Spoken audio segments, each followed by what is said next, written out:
Nasabat ng Philippine Drug Enforcement Agency o PDEA ang aabot sa 11 milyong pisong halaga ng shabu sa magkahiwalay na operasyon sa lalawigan ng Cavite. Balita hatid ni Jimbo Tejano.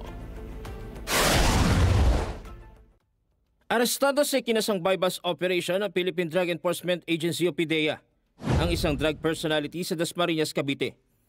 Nasabat sa sospek ang 1.5 na kilo ng shabu at nagkakahalaga ng 10.2 million pesos.